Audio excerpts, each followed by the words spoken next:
Kailey, what can you tell us?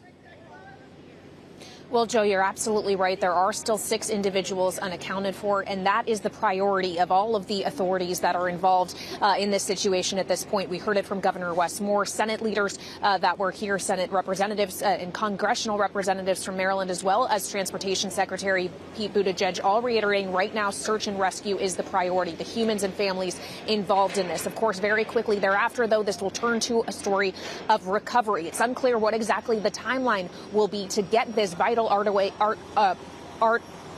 way back up and running here. Of course, there are 35,000 individuals that were going over this bridge daily in terms of commuter traffic, also freight and logistics that happens by road. But this is also one of the busiest ports in the United States of America, handles cargo, including autos, the most port handling of autos as any port in the country. 850,000 vehicles almost were handled here last year, in addition to commodities, including millions of tons of coal. So all of that is the economic ramification we have to think about today. And certainly that was on the mind of officials we spoke with here. But the problem is it could take a long time for this to sort itself out. Pete Buttigieg said the path to normalcy will not be easy, it will not be quick, and it will not be inexpensive. And on the point of expenses, on that point, Joe, we did hear from President Biden earlier today pledging that it will be the federal government that is paying this bill for the reconstruction of this bridge. Of course, he will require congressional approval for that in large part, and it's going to be a question of just how long that reconstruction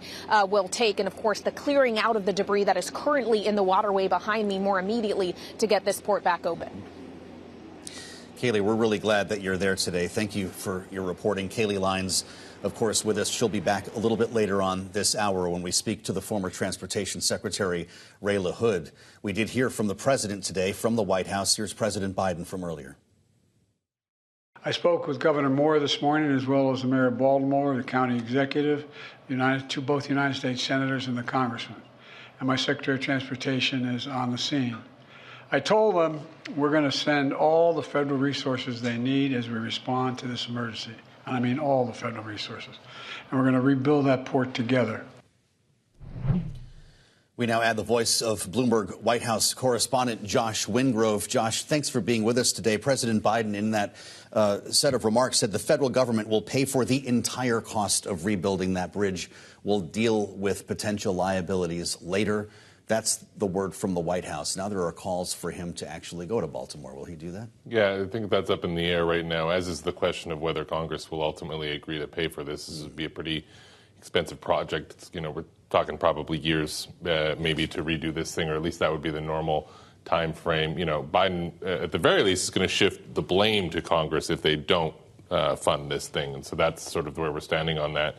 In the meantime, I think we're going to see them heavily involved in that question of opening this channel up again once that search and rescue is complete. Biden and his administration put a lot of emphasis on that today, saying that is the priority.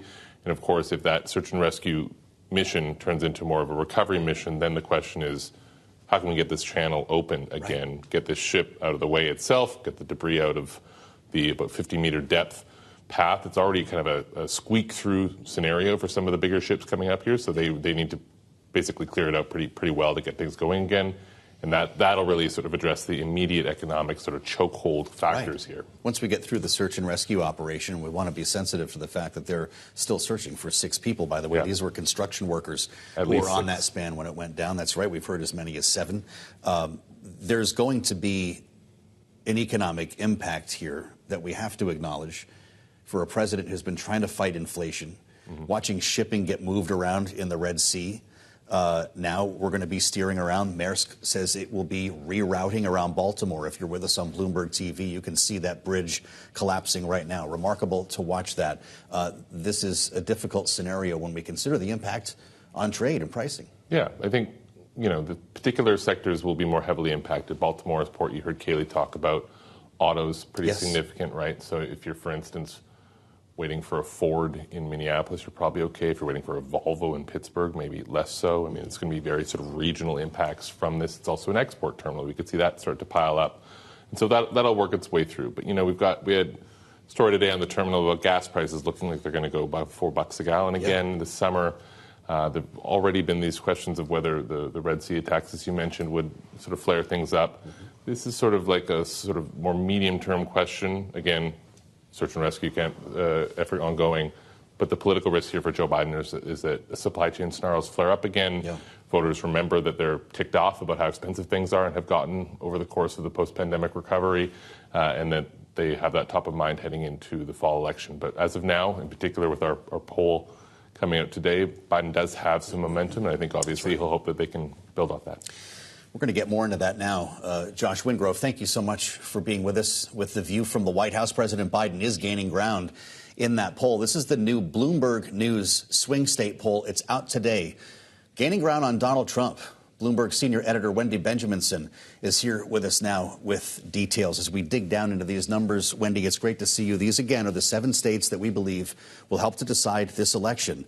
And Joe Biden, when you look at Pennsylvania and Wisconsin, suddenly has a more interesting story to tell. He absolutely does, as long as all the things that Josh just described don't happen and drag him down. Mm-hmm. But while this poll was in the field, it went out the day after his State of the Union address, which was widely considered to be a political success for him. He is now up 1 point in Wisconsin and tied in Pennsylvania and Michigan. And as Josh has written about, those 3 states are the states that will deliver either one of them, Donald Trump or Joe Biden, to the White House. Mm-hmm. And so if he can keep up that momentum in those industrial states and pick up the other states where he is narrowing the gap with Donald Trump in every state in our poll except mm-hmm. Georgia, then, he actually, if he can keep that momentum going, he's in better shape than he was just a month ago. Mm-hmm. Now, gas prices hit $4 a gallon. He has another moment where he seems really old. All of that can turn around very quickly. One of the other things that was really interesting in our poll was we measured the depth of support for the candidate himself or for or how much it was a protest vote against the other guy. Mm-hmm. And for Trump voters, 3 out of 4 of them are voting for Donald Trump. Affirmatively, they are in it to see Donald Trump get the White House, while only a quarter of them are voting against Biden. Sure. Yep.